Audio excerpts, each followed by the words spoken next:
Happy Mother's Day. Hope you are all well.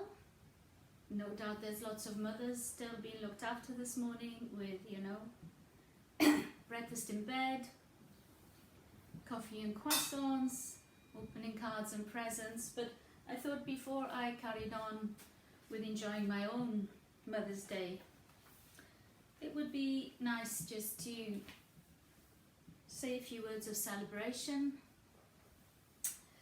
about the mother, about the divine feminine, true mother energy, the goddess energy, the feminine energy that can be the glue that keeps the world and the universe together, especially during hard times. So, Mothering Sunday. It can be very joyful, it can be a celebration, it can just be an acknowledgement of all the mothering feminine energy we have around us. And that doesn't necessarily mean that it's restricted either to actual mothers or grandmothers or even to women. It's not gender-based mothering, nurturing energy.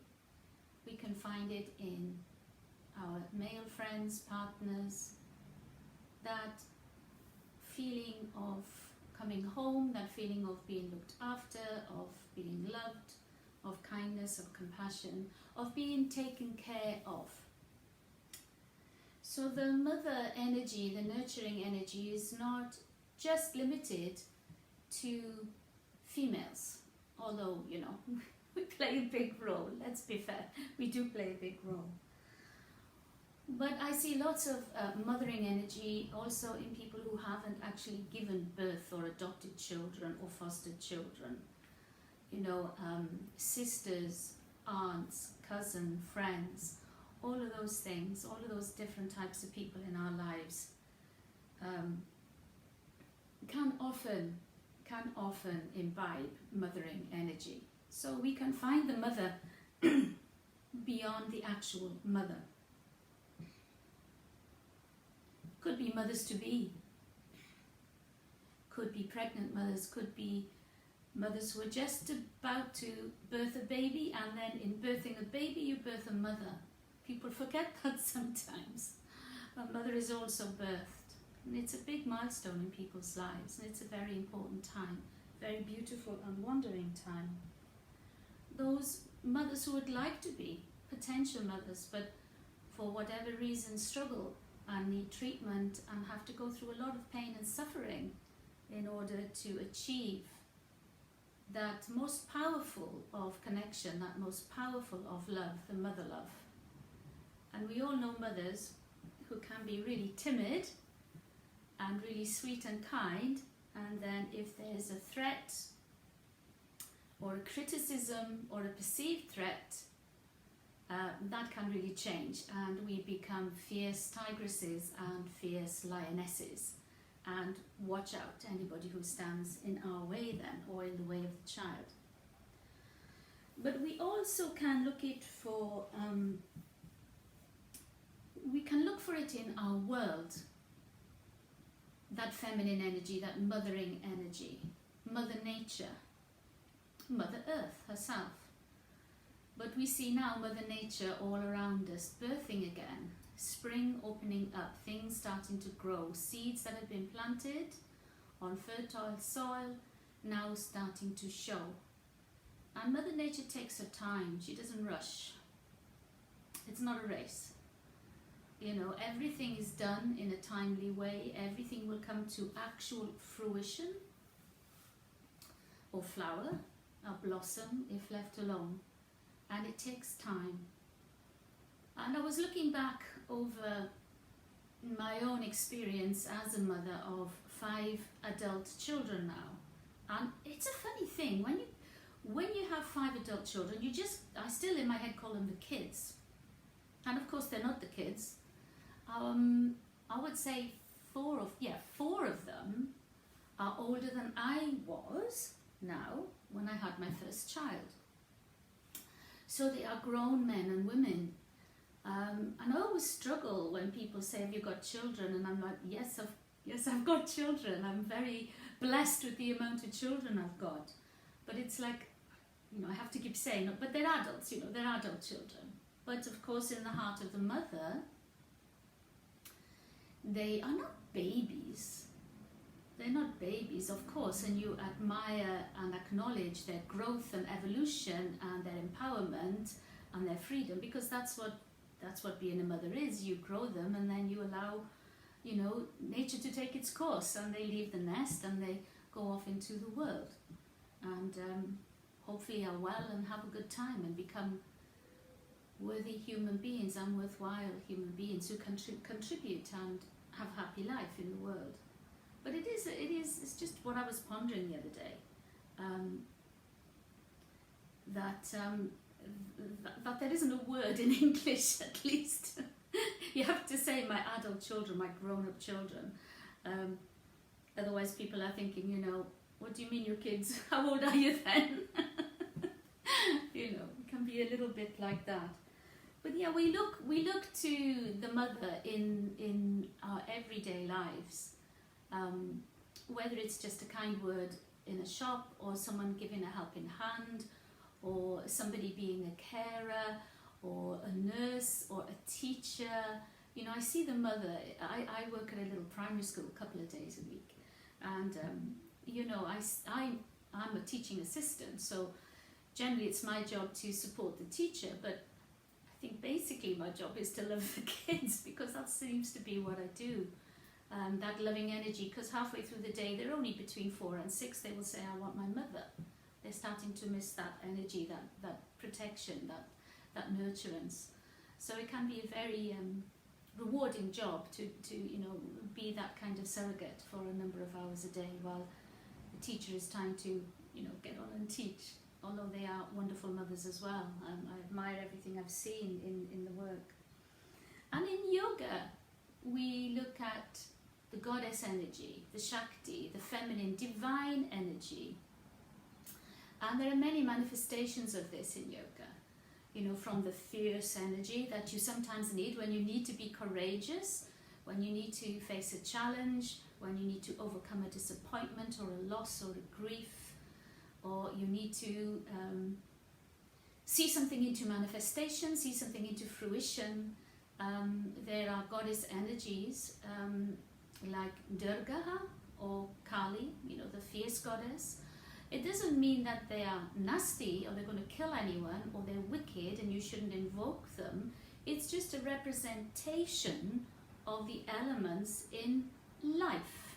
Sometimes we need to be fierce, sometimes we need to be courageous, and sometimes we need to be brave. So just because the feminine, can be stereotyped as, oh, let's give up, let's love everybody, let's hug everybody, we are very nurturing, we are very compassionate, we are very kind.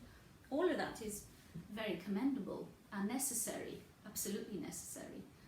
But it doesn't mean that the feminine hasn't got a really deeply rooted power to push through. Nature pushes through. Look at Mother Earth, what she has to do. She's choking at the moment. She is being crushed under the weight of the malaise in the earth, what the people are doing, what seems to be almost an opinion of what is happening. And how can we just have an opinion of whether it's happening or not when we see it happening before our very eyes? So, Mother Earth is in distress at the moment. And thank goodness there are signs amongst us, and especially amongst our young people, that we need to attend to the needs of the divine feminine in Mother Earth. We really do. We need to take responsibility and become accountable and treat our mother in a respectful and grateful way. And sometimes that doesn't happen with the earth, and it doesn't happen with mothers either. It's not a happy day for every mother.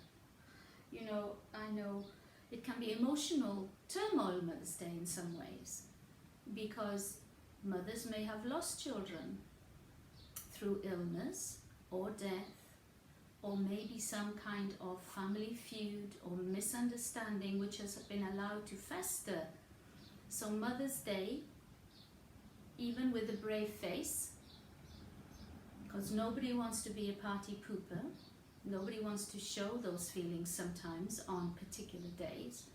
It can be quite challenging. So just acknowledging and honoring those mothers who have lost, whether it was in the womb or whether it was in other circumstances, mothers who have lost their young ones or their adult children, and children who have lost their mothers. I told you, I was in school the other day. I teach, I'm teaching assistant twice a week, and I really love it. And it's a real eye-opener. You can learn so much from small children. And we were there making cards, for Mother's Day, which is a really joyous thing to do. And they were all very, very excited. This is a classroom of 30 children up to the age of 6. So they were very excited. Mother's still very, very important to them then, obviously. And we were making these cards and putting flowers and little sparkles, and I was helping them draw hearts and all these wonderful things for their mums. And I remember being in receipt of these beautiful, precious, humbling offers, which I still got in the box somewhere, from my own kids, so I know how important it is to mothers to receive these things. Whatever the effort is not important. It's not important. And then there's this one little girl in the class who sadly, her mother passed away when she was very small. She's only 6 now, but she remembers her mother. And, my own need to protect her, an instinct not to cause her pain, I was thinking, what do I do, because everyone else is making Mother's Day cards, and her mum has passed away. And obviously I know her mother is still with her in spirit, and no doubt Dad talks about mother a lot and all these different things. But still I was, a little bit, oh gosh, how am I going to handle this? And I just thought the only way I can handle is to ask her, would you like to make a Mother's Day card for your mum? And she said, yes, of course.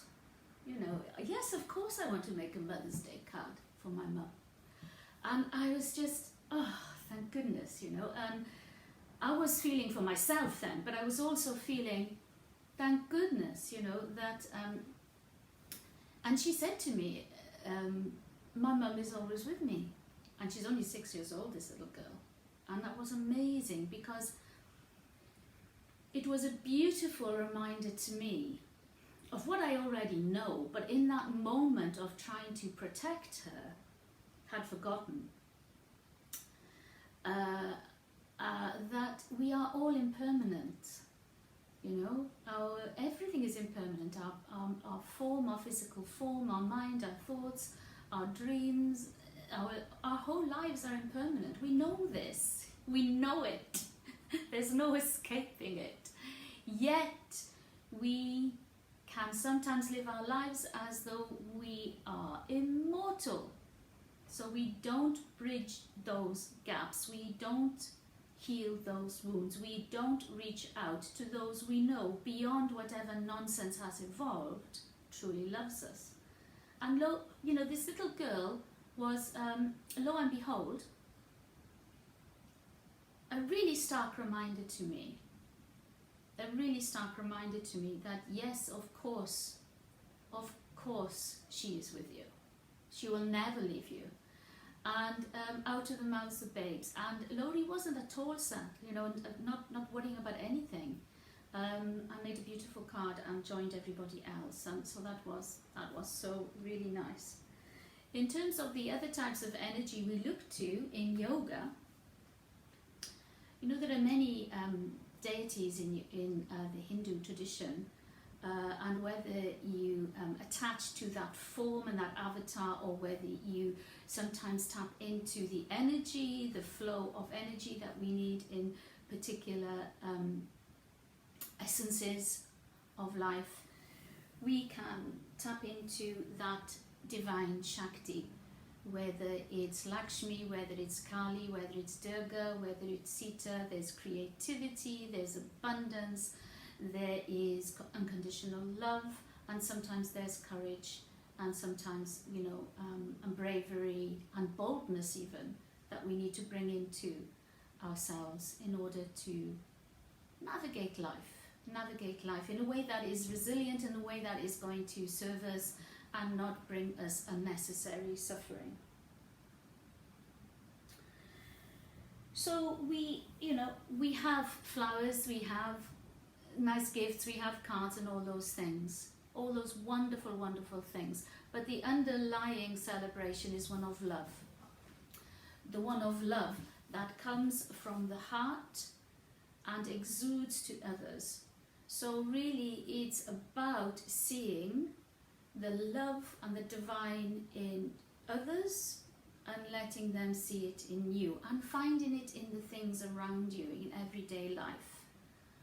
So that when you feel you want to maybe step into awareness, the present moment, you do so from a place of love and a place of openness and a place of kindness, both to yourself and everybody around you.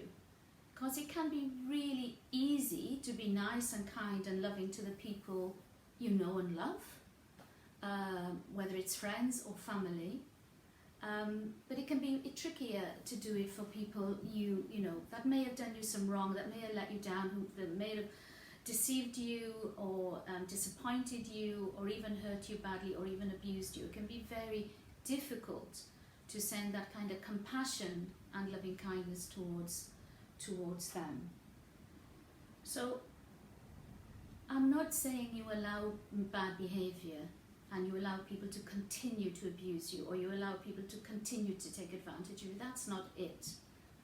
But at the end of the day, if we have a long-standing feud within a family or within a friendship or even at work, where we are holding the heart tight and we're gripping, that's not good for us.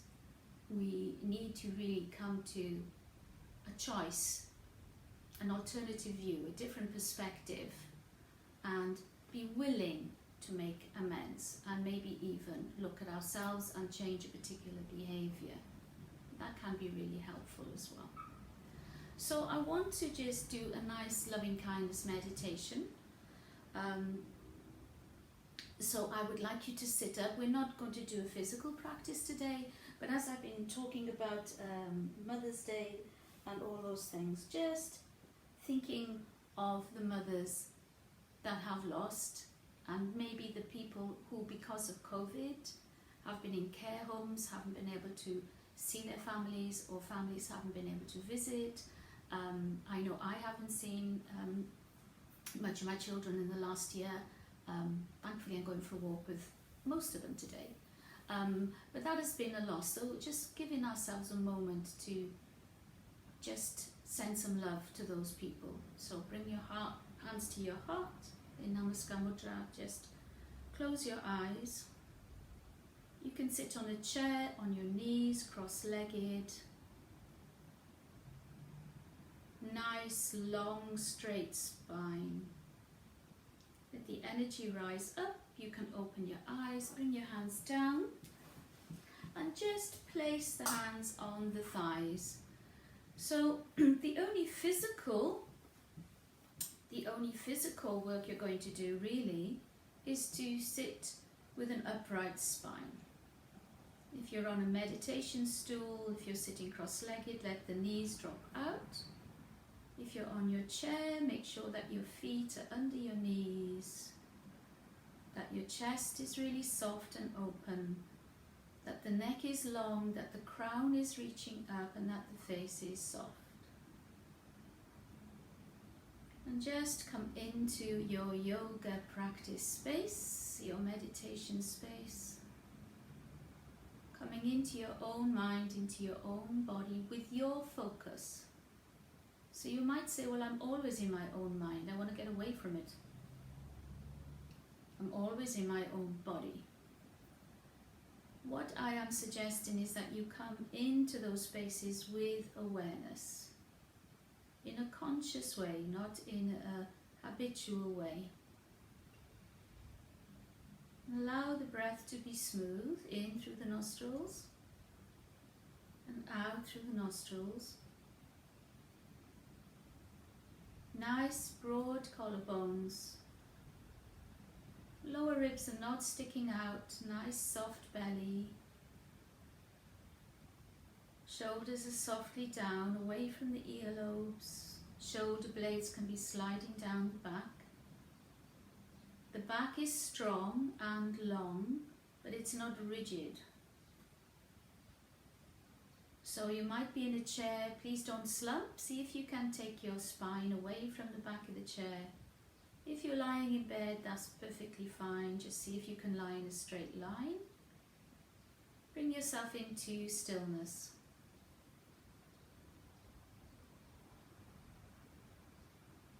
So we are alert, we're not mundane, we're not sleepy, but our body is still, the breath is calm,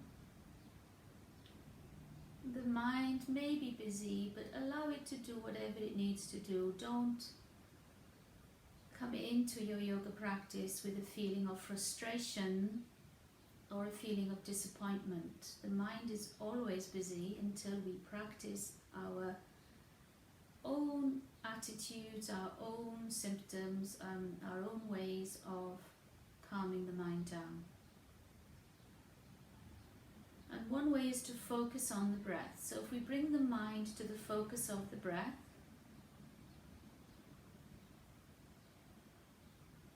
breathing in through the nostrils, and out through the nostrils.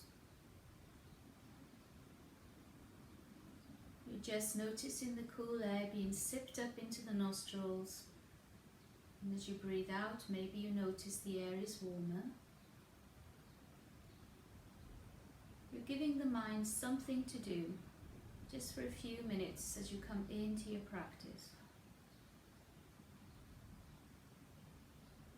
It's very hard to say we actually do something when we meditate. When we meditate, we are aiming to become in a state of being. We are being. But in order to arrive there,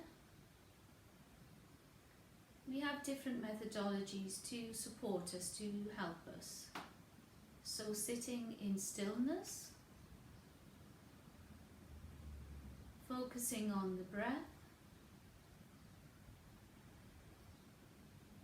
noticing the aliveness in the hands, in the fingers, in the arms.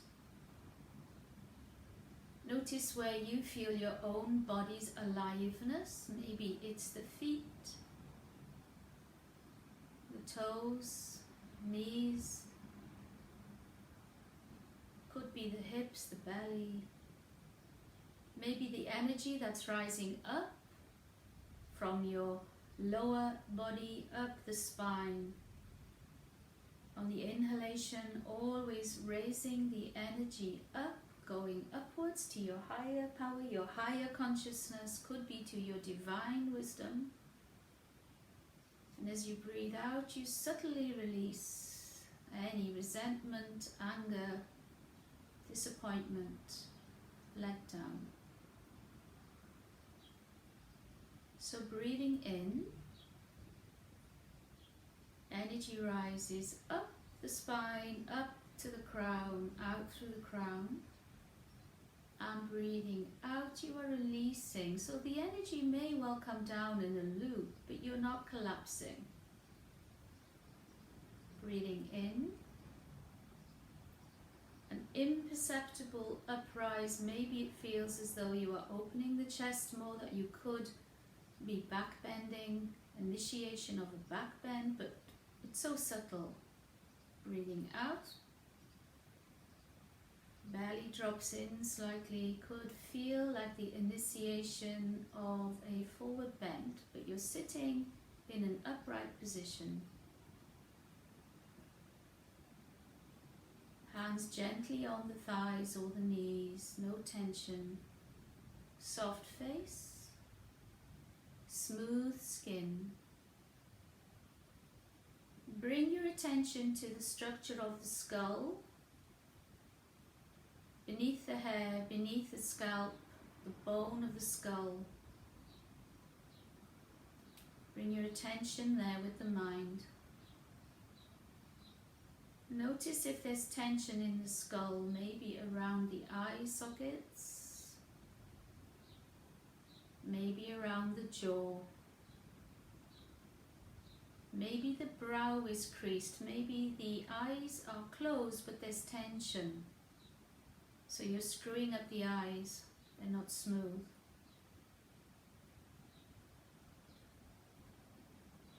Is there tension in the cheeks? Are you gripping onto the jaw so that even the cheeks feel tense? That can happen.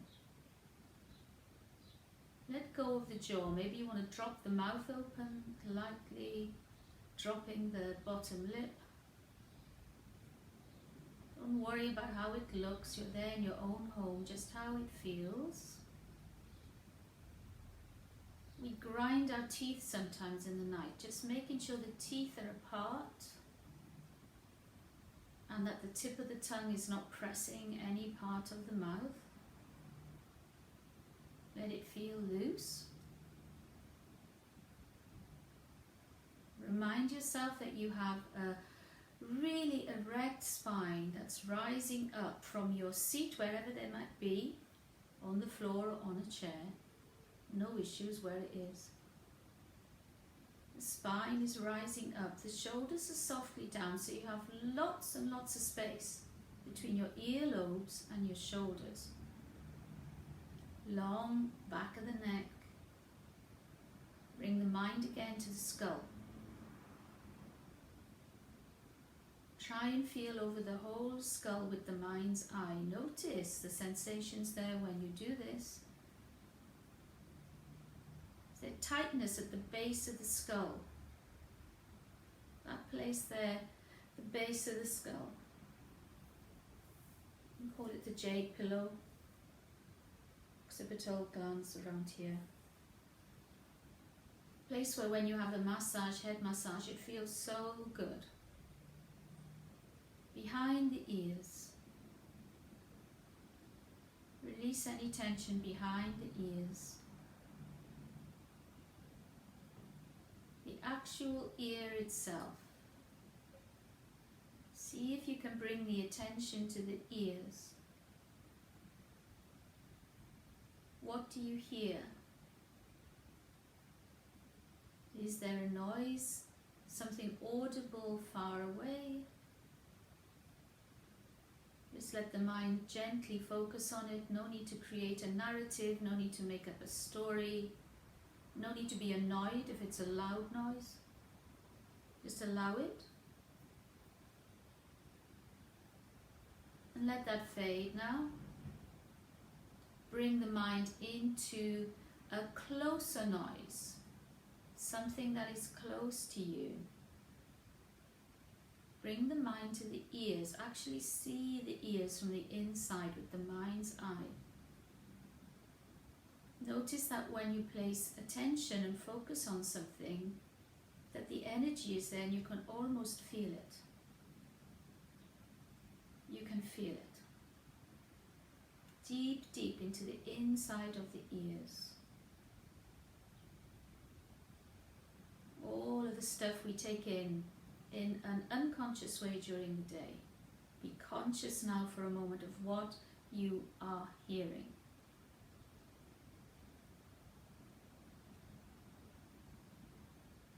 Gently let that go. Allow the lips to be parted. Allow the teeth to be parted. Allow the jaw to feel slack. Allow the eyes to sink back. So the mind is alert, you're not sleeping, but let the eyes, the muscles that hold the eyeballs, let them relax. They have so much tension around the eyes. We're always looking into screens. We're always jutting the eyes forward, trying to see better, trying to bring in more. Let the eyes soften back and bring in less. Eyelids are like silk, they're not scrunched up. Just allow them to be.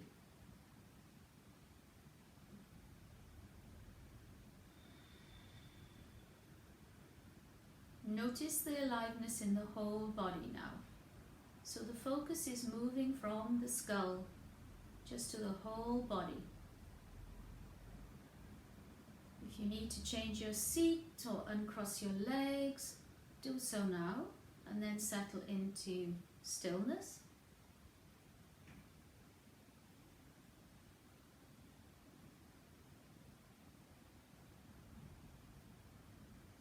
Allow the mind to park itself on the incoming and outgoing breath. So if there are gaps of quiet when I am guiding you through, this is your anchor. Allow the mind to come back to the breath. Gently in and out.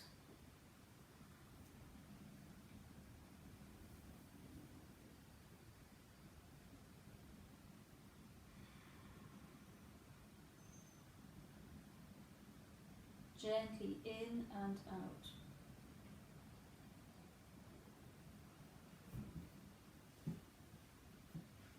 I would like you now to bring to mind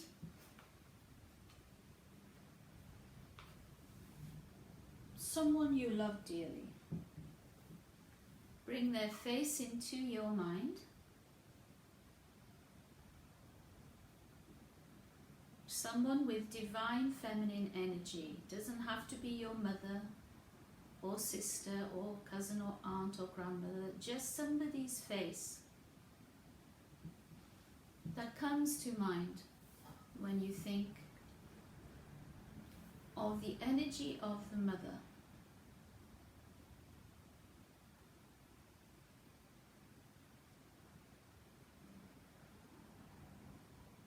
Now feel into your heart. Allow the heart to be free and open.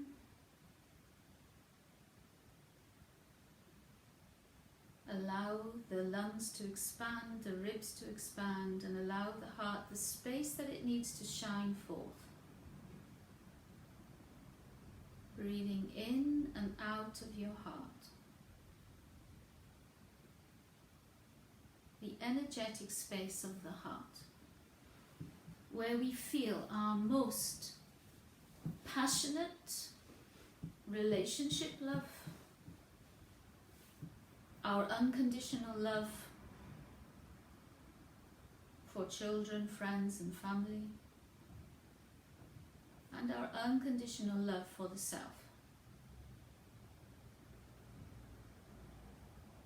Bring the person's face to mind again.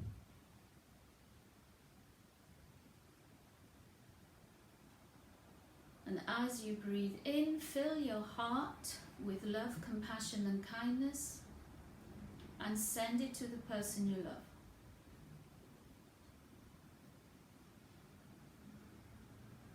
Breathing in your own love, your own compassion and kindness, and as you exhale, send it to the person you love. This person who for you represent and really epitomizes the mother energy, the divine feminine energy. If it's not a person, it could be a place in nature. It could be your favorite flower, art,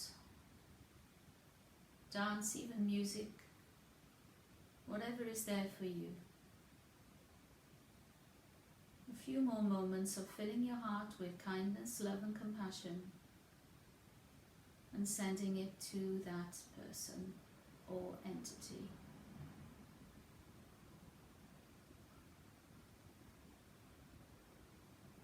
Notice how you feel in your heart.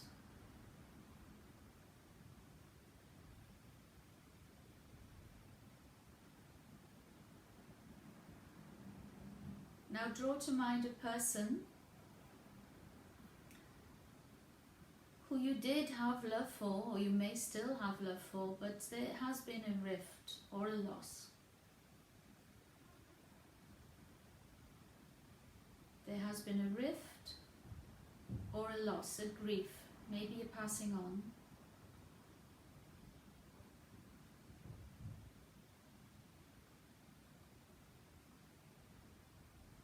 And bring the love into your heart. Fill it with compassion and love and kindness, maybe forgiveness.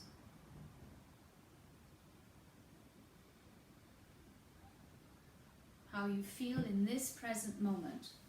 Not what happened, what could have happened, what should have happened, coulda, woulda, shoulda, blah, blah, blah, blah, blah. In this present moment. Bring the love, the compassion, the kindness in and send it to that person.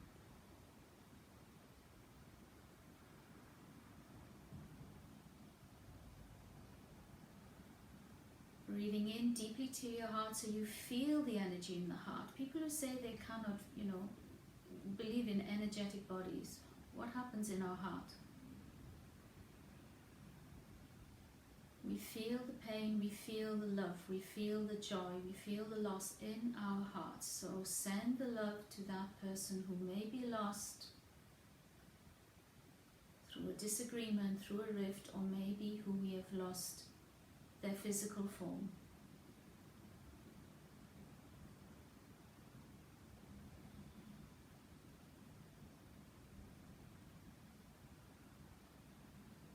Allow yourself to feel how you feel. Recognize how you feel. Allow it and nurture it.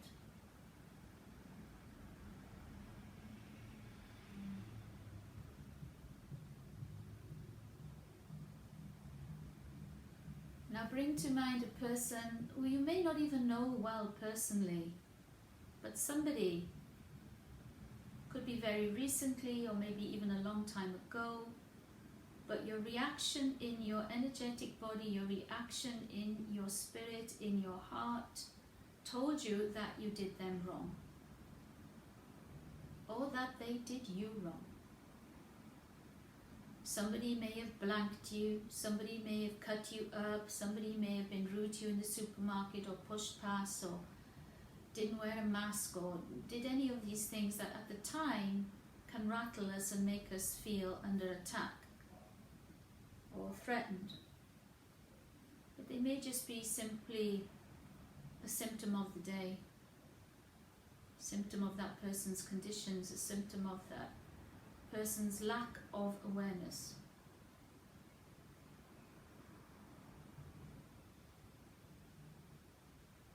So look inside now. Examine inside and be honest with your own self. And send that person love, forgiveness, understanding, compassion. Let it go from your system. Don't hold it in. Might just be the girl in the supermarket who wasn't quick enough, or the person who bumped the trolley into you, which happened to me yesterday. It wasn't intentional, it was just an accident.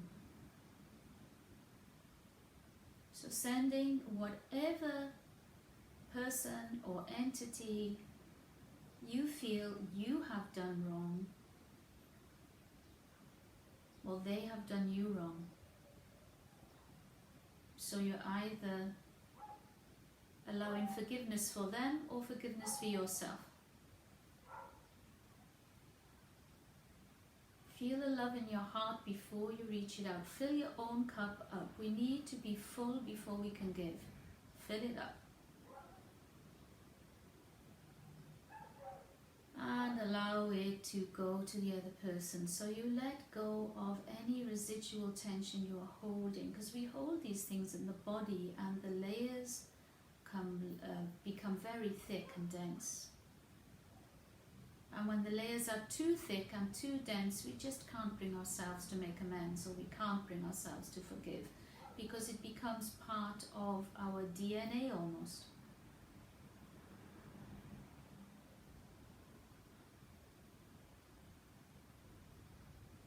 So coming back to your whole body now, let the practice go. Bringing a lightness in as you breathe into the heart,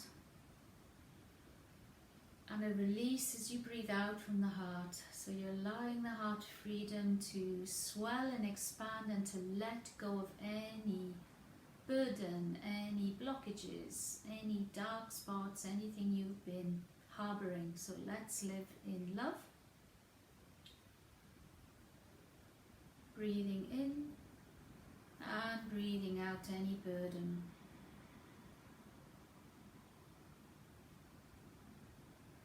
Breathe in love. And breathe out any resentment, arguments, they tend to stick in the heart. Let them go.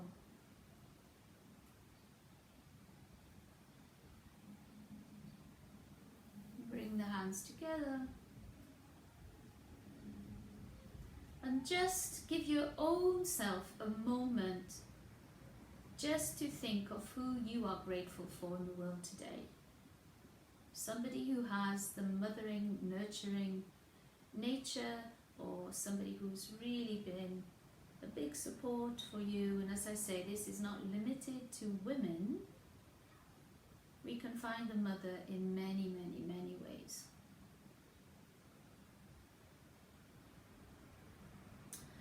And open your eyes and come into the room. And just shake up the energy a bit.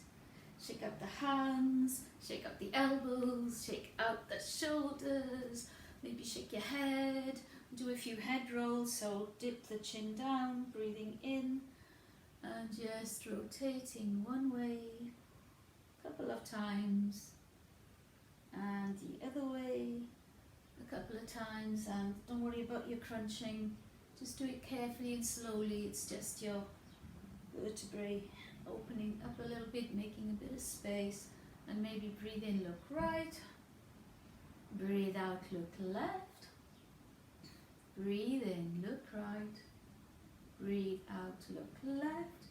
And I'm going to just stretch my legs out because I'm going to finish with a very short chant. I'm going to just bounce my knees, bounce my legs because they've been in the same place for a little while.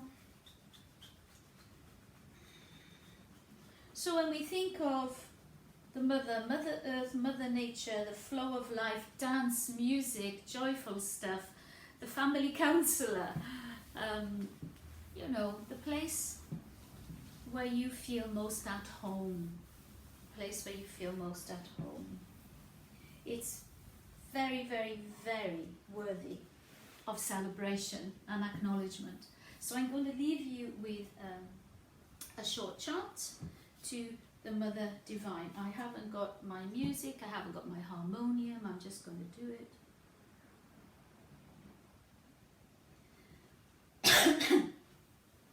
So sitting up nice and straight again. You can just bring your hands on your thighs if you want to join in, if you know it, if you've heard it before, that's all good. And just close your eyes and allow the words to wash over you. That's the main thing, the vibration, the quality of the vibration, the sacredness of the words, and the intention. The intention is really always what matters in life. Hey Mother, Mother Divine, hear our prayer.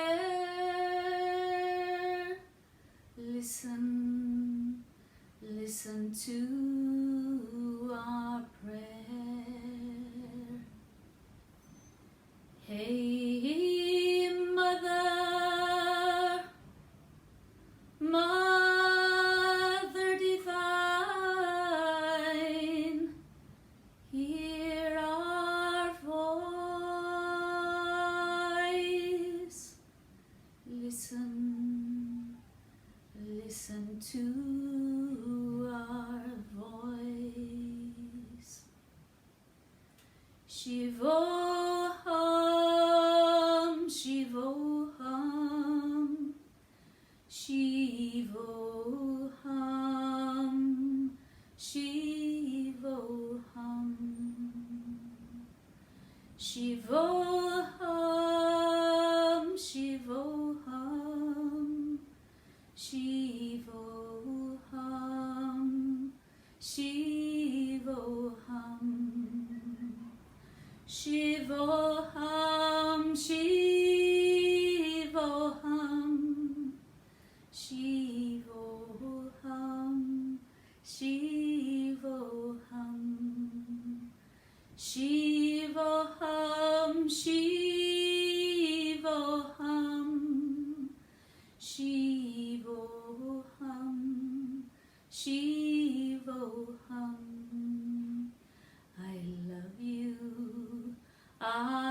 Shivoham, Shivoham.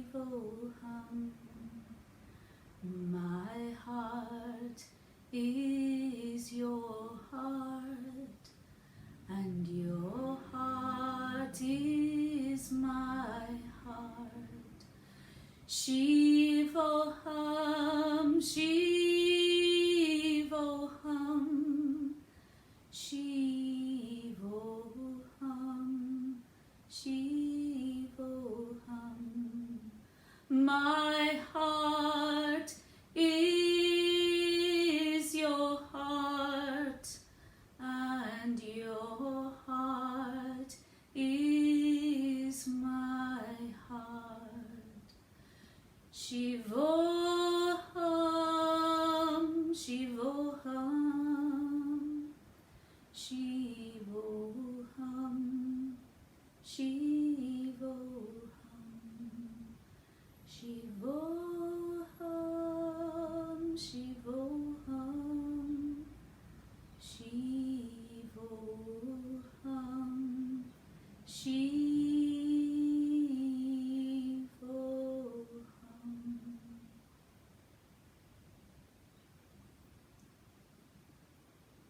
Just let the chant, the vibration, the meaning, the intention touch your heart for a moment.